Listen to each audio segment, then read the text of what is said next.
Mulutnya terbuka lebar dan dia menunjuk antusias ke arah kerumunan. Itu warung makan, bukan? Serunya setengah berteriak, seolah baru saja melihat keajaiban. Aku sempat terdiam. Mana mungkin? Seingatku, kota ini tidak pernah punya satupun toko atau warung. Aku sudah menanyakannya ke hampir semua penduduk. Nora, Tony, Zaza, bahkan anak-anak kecil di lingkungan sini. Jawaban mereka sama. Sistem barter atau transaksi konvensional dianggap tidak diperlukan di sini. Semua kebutuhan biasanya dipenuhi oleh distribusi otomatis dari fasilitas pusat, tanpa ada kegiatan jual beli terbuka seperti ini. Namun, kini di hadapanku berdiri barisan kios berwarna-warni. Ada yang menjual pernak-pernik logam, ada pula yang menampilkan potongan kain dengan corak khas dari wilayah luar. Bahkan aku bisa mencium wangi sup rebusan dari salah satu kios tenda, menggoda hidung dan mengaduk perut. Aku segera menurunkan Kumo ke jalan utama. Begitu kaki menyentuh tanah, suasana kota terasa lebih nyata. Angin membawa bau-bauan dari makanan dan minyak besi yang baru ditempa. Suara musik petikan dawai terdengar samar dari arah barat, dan lampu-lampu plasma kecil menggantung rendah dari atap-atap kios. Di saat bersamaan, seekor Kumo lain mendarat tidak jauh dari kami. Dari atasnya, Tony-san melompat turun dengan gaya khasnya yang selalu melebih-lebihkan. Ia melambaikan tangan tinggi-tinggi sambil tertawa lebar. "Yo, Cry!" serunya riang. "Gimana? Keren kan kota baruku?" Aku masih terpaku, memandangi sekitar seolah belum yakin dengan apa yang kulihat. "Ini semua, ide dari mana?" tanyaku dengan nada pelan namun penuh keterkejutan. Tony mengangkat kedua tangannya, seolah menjawab pertanyaan itu dengan tubuhnya sendiri. "Aku cuma mengikuti saranmu waktu itu," jawabnya enteng, namun dengan nada bangga. "Saran? Oh, sekarang aku ingat. Beberapa hari lalu, aku hanya mengucapkan celetukan iseng bahwa membuka toko atau tempat makan bisa jadi pengalaman menarik sekaligus menciptakan ekonomi mandiri. Kupikir saat itu dia hanya mengangguk-angguk demi sopan santun. Tapi ternyata, dia benar-benar melakukannya. Dan yang lebih mencengangkan, semua ini ia wujudkan dalam waktu 3 hari saja. Sementara aku masih bergulat dengan rasa kagum, Alicia melangkah turun dari Kumo dengan anggun. Ia berjalan mendekat, lalu sedikit membungkuk sopan di depan Tony. "Senang bertemu denganmu lagi, Kakanda Tony. Aku Alicia Code," ucapnya lembut. Tony langsung membusungkan dada. Yang mulia putri, senang sekali bisa bertemu langsung. Kota ini belum sempurna, tapi kupastikan kau pun pasti akan suka," jawabnya dengan nada yang bersemangat. Cole, yang dari tadi sibuk mengendus wangi makanan, sudah menghilang entah kemana. Kemungkinan besar sedang mengantri di kios makanan. Aku hanya bisa menghela napas pasrah. Tony kemudian mengajak kami berkeliling, memperlihatkan setiap sudut kota barunya. Ia menunjukkan tempat pembuatan roti pertama di wilayah ini, dapur komunal dengan mesin cetak 3 dimensi, hingga sebuah panggung kecil tempat para pengamen lokal tampil setiap sore. Ia bahkan menunjuk pada sistem token yang mulai diberlakukan sebagai mata uang lokal. Keping logam berukir yang bisa ditukar dengan barang atau makanan. "Kenapa repot-repot bikin semua ini?" tanyaku akhirnya. Tony menatapku dengan senyum yang jarang kulihat darinya. Senyum serius, bukan main-main seperti biasanya. "Karena aku sadar satu hal, Cry. Kalau kita cuma nunggu sistem lama bekerja, kota ini akan selamanya stagnan. Tapi kalau kita kasih mereka pengalaman, rasa punya dan rasa menikmati, maka tempat ini bisa hidup," katanya sambil menatap para warga yang tertawa di dekat kedai gorengan mini. Aku terdiam. Tak kusangka, di balik kelakuan nyentriknya, Tony ternyata punya pandangan jauh ke depan. Kota ini bukan hanya berubah secara fisik, tapi juga secara jiwa. Dan mungkin inilah awal dari revolusi kecil yang bisa merambat ke seluruh penjuru Code. Singkat cerita, setelah menjelaskan kepada Cry tentang cara kerja dari kota barunya ini, Tony pun langsung mengeluarkan kantong kecil dari kulit, lalu menyerahkannya pada Alicia.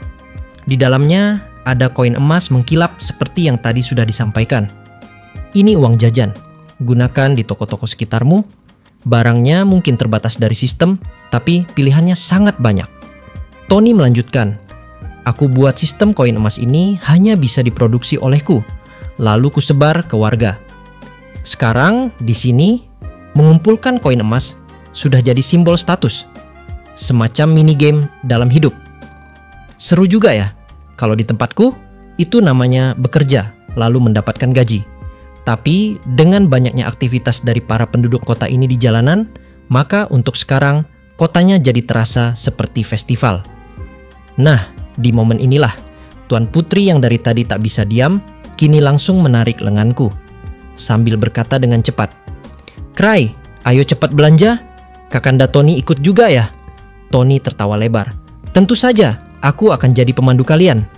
Mulai dari sanalah Tony dan Alicia kini langsung jalan-jalan, serta mereka pun langsung belanja sesuka hatinya sampai tangannya jadi penuh.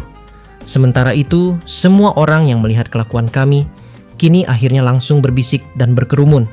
Seperti yang kuduga, hari ini akan jadi hari yang ribut lagi.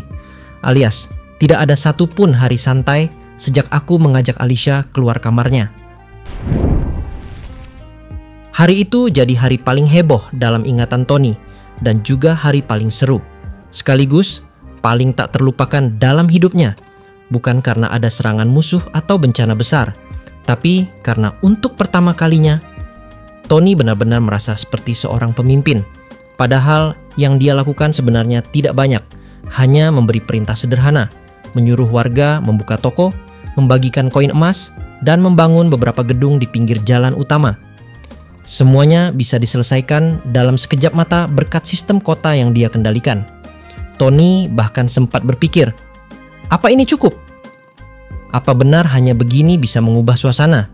Namun ternyata dia salah besar. Siapa sangka hanya dengan itu saja suasana di areanya berubah drastis, menjadi meriah, hidup, dan penuh warna. Layaknya festival besar yang telah dipersiapkan berbulan-bulan, padahal semua ini spontan. Meskipun ia bisa menciptakan toko, dia tidak bisa menciptakan pelanggan yang datang begitu saja. Tapi kenyataannya, mereka tetap datang. Alias, pelanggan dari kota terdekat, ataupun pelanggan dari luar negara ini ternyata ikut datang juga tepat ke dalam kota dari Tony. Ratusan, bahkan mungkin ribuan warga tumpah ruah di jalan-jalan. Jalanan yang biasanya sepi kini dipenuhi tawa, teriakan kegembiraan, dan bau makanan hangat yang menggoda indera. Walau barang-barang yang dijual di toko-toko itu hanya produk standar yang bisa dikeluarkan dari sistem. Tetap saja, berjalan dari satu toko ke toko lain, sekadar melihat-lihat, terasa menyenangkan. Ada sesuatu yang magis di udara hari itu. Kemanapun Tony melangkah, senyuman warga menyambutnya. Suara mereka memanggil namanya. Mata mereka berbinar saat melihatnya lewat. Ini bukan sekadar penghormatan, ini adalah kepercayaan. Di area Tony memang biasanya banyak aktivitas. Tapi, ini pertama kalinya ada sebanyak ini orang berkumpul dalam satu tempat. Semua orang larut dalam euforia, dalam harapan, dalam semangat baru. Entah kenapa, hari itu terasa seperti awal dari sesuatu yang besar. Sesekali, seru juga melihat suasana seperti ini, pikir Tony sambil tersenyum kecil. Para warga yang membuka toko juga tampak sangat antusias. Beberapa bahkan rela memberikan barang secara cuma-cuma. Ada yang saking senangnya sampai menangis terharu. Bahkan, satu orang sempat pingsan karena tidak kuat menahan emosi. Lucu memang, tidak ada tujuan besar di balik ini semua. Tidak ada misi rahasia, tidak ada strategi perang. Tapi, tak satu pun bawahannya memprotes. Tak ada yang mempertanyakan. Mungkin mereka semua merasakan hal yang sama dengan Tony. Dalam hiruk pikuk ini, ada sesuatu yang belum bisa dijelaskan. Sebuah kemungkinan, sebuah masa depan. Hari mulai gelap. Langit berubah jingga lalu perlahan menjadi ungu kelam. Namun semangat mereka belum surut sedikit pun. Bahkan saat mereka kembali ke markas, senyum masih merekah di wajah-wajah itu. Cry, yang duduk di dekatnya sambil memandangi langit malam, tertawa kecil. Ada kota di luar sana yang setiap hari suasananya kayak tadi loh. Tony langsung menoleh cepat. Serius? Wah, aku jadi ingin lihat langsung. Dia benar-benar terkejut. Jika hari ini adalah rekor keramaian dalam sejarah wilayah Tony, ternyata di luar sana masih ada tempat lain yang hidup seperti itu setiap hari. yang artinya dunia ini masih menyimpan banyak hal yang kebetulan sama sekali belum pernah dia lihat. Alicia, yang dari tadi mondar-mandir keliling kota sambil senyum-senyum seperti anak kecil di taman hiburan, langsung berbinar-binar saat mendengar itu. "Cry, kamu bilang mau menunjukkan itu padaku," serunya penuh harap. Cry sedikit gelagapan, seperti menyesal sudah buka mulut. "Kalau ada kesempatan ya," jawabnya pelan. Oi, jangan asal janji begitu saja," sahut Tony sambil tertawa untuk dapat mencairkan suasana. Sebenarnya Tony juga tidak menyangka Alicia bisa bereaksi seperti itu. Sejujurnya gadis ini berhasil mengejutkannya. Alicia Code, seorang gadis yang seharusnya menghabiskan hidup dalam kurungan, terlupakan oleh sistem, dilenyapkan dari peta kekuasaan. Tapi kenyataannya dia adalah ledakan energi, penuh semangat, ceria, dan begitu hidup. Tony pernah melihatnya lewat sistem kota, tapi melihat langsung dengan mata kepala sendiri, rasanya jauh lebih kuat dari yang pernah ia bayangkan. Dia seharusnya menjadi korban, tapi tidak ada luka di matanya, tidak ada jejak penderitaan di senyumnya. Bahkan yang paling mencolok dalam catatan sistem, dalam beberapa hari terakhir ini, dia telah berkembang dengan sangat pesat. Secara emosional, dia terguncang. Tapi bukan karena hancur, melainkan karena bangkit. Setiap emosi yang dia rasakan menjadi bahan bakar perubahan. Perubahan fisik, perubahan cara bicara, perubahan sikap. Sekarang Alicia bukan lagi boneka cantik yang pasrah pada nasib. Dia sekarang sudah hidup dan juga dia sudah menjadi nyata. Bukan sekedar tontonan dari anak raja lainnya. Dan hal seperti itu, tentu saja, untuk sebagian orang pasti adalah sebuah masalah. Perebutan takhta akan segera dimulai. Dan hasilnya, semua orang sudah bisa menebak. Angus akan menang. Dia tidak punya alasan untuk kalah. Nora mungkin belum menyadarinya, tapi Tony tahu. Dia bisa melihat dengan jelas kekuatan yang dimiliki Angus. Apalagi setelah serangan mendadak beberapa hari lalu, perbedaan kekuatan antara mereka semakin melebar. Selama ini, Tony tidak peduli siapa yang menang. Tapi sekarang, situasinya berubah. Kakaknya mengincar Code yang lebih kuat. Dengan sifatnya yang berhati-hati dan dingin, dia pasti tidak akan menyukai langkah yang Tony ambil hari ini. Dan lebih dari itu, dia pasti tidak akan membiarkan Alicia tetap hidup. Tony tahu dia melakukan kesalahan besar. Dia tidak pernah berusaha menghalangi pengawasan. Dan karena itu, Angus pasti melihat semuanya. Dia pasti sadar bahwa hari ini Alicia menunjukkan tanda-tanda bahaya. Dia bukan sekadar cadangan lagi. Lihat saja tadi siang saat mereka berbelanja. Alicia bahkan lebih heboh dari Tony. Dia bisa berbicara dengan semua orang, membuat mereka tertawa, membuat mereka merasa dihargai. Dia punya sesuatu yang sangat langka, kemampuan untuk menggerakkan hati orang-orang. Hari ini, kekuatannya mungkin belum cukup untuk mengubah dunia. Tapi cepat atau lambat, dia akan menjadi ancaman besar. Dan orang yang membangkitkan kekuatan itu adalah Cry Andre. Jika Angus naik takhta, Tony tahu. Alicia dan Cry tidak akan selamat. Mereka akan dianggap sumber kekacauan. Eksekusi hanyalah soal waktu. Dan bukan hanya mereka. Segala kebijakan yang Tony lakukan hari ini, kebijakan yang memberi kebebasan, kebahagiaan, dan harapan bagi rakyatnya, semuanya akan dilarang, dihapus, dan juga dihancurkan. Tony menatap langit malam. Untuk pertama kalinya, dia bisa merasakan perasaan takut. Bukan karena takut atas kekuatan Angus, tapi karena kini, dia punya sesuatu yang ingin ia lindungi, yaitu adik kecilnya ini, sekaligus para rakyat dari negara Code. Tony menatap ke langit yang mulai gelap sempurna. Matanya kosong, pikirannya jauh. Hiruk pikuk tadi siang memang menyenangkan, tapi jika semuanya akan direnggut dalam waktu dekat, maka semua ini tidak lebih dari pesta perpisahan yang terlalu dini. Apa tidak ada cara untuk mengubah situasi ini? Kalau saja semuanya terjadi sedikit lebih awal. Kalau saja dia atau si Cry bergerak lebih cepat, mungkin saja Tony masih bisa melakukan sesuatu. Di momen inilah Tony pun langsung berkata lagi, kalau rajanya ganti, kita tidak tahu akan jadi apa. Tapi yang jelas, keluar dari sini pasti bakal lebih susah.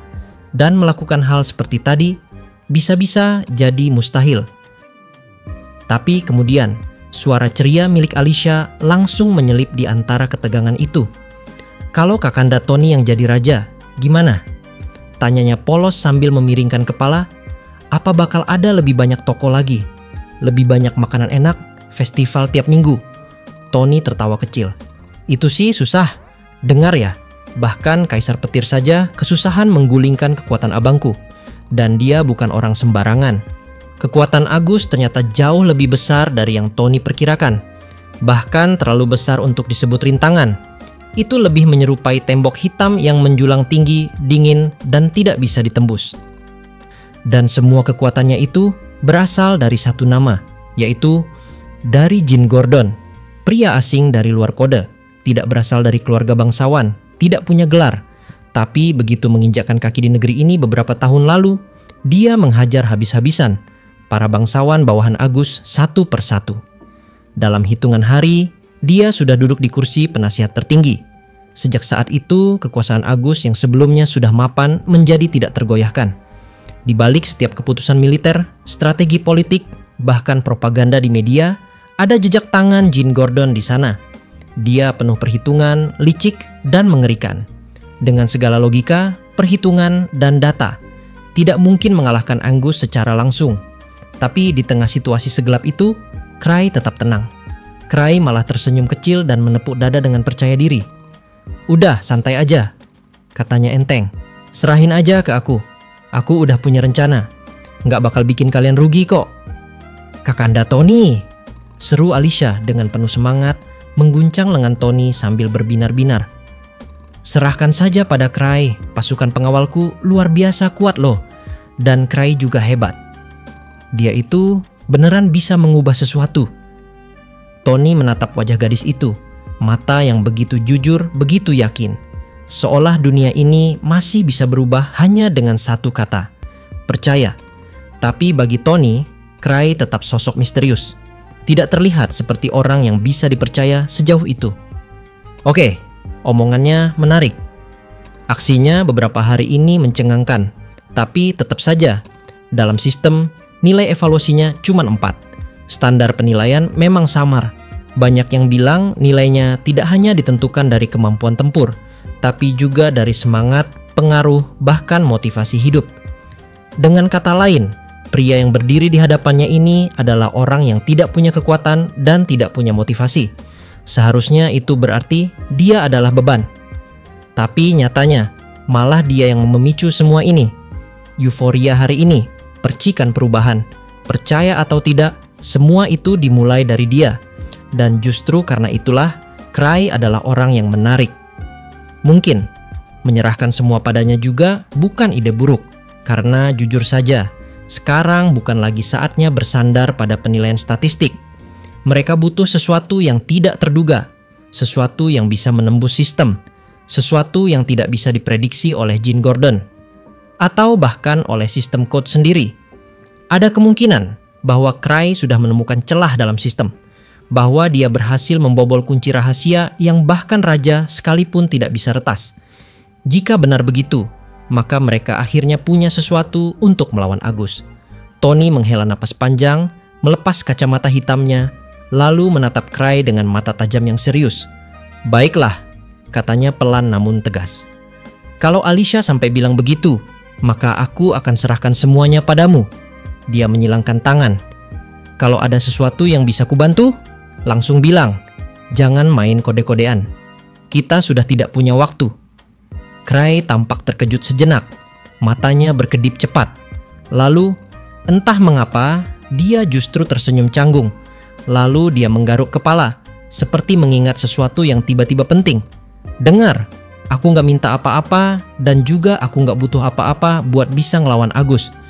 Tapi ada satu hal yang saat ini lebih penting dari itu, yaitu, tolong benerin Kumo kecil aja." Mendengar itu, Tony hampir terjungkal. Dari semua hal yang bisa diminta setelah pidato serius barusan, dia malah minta sesuatu yang tidak penting. Gara-gara itu, Tony pun segera menutup matanya sambil berkata seperti ini kepada Cray. "Jujur aja, ini bakal jadi perjalanan panjang. Tapi entah kenapa, aku merasa sangat senang.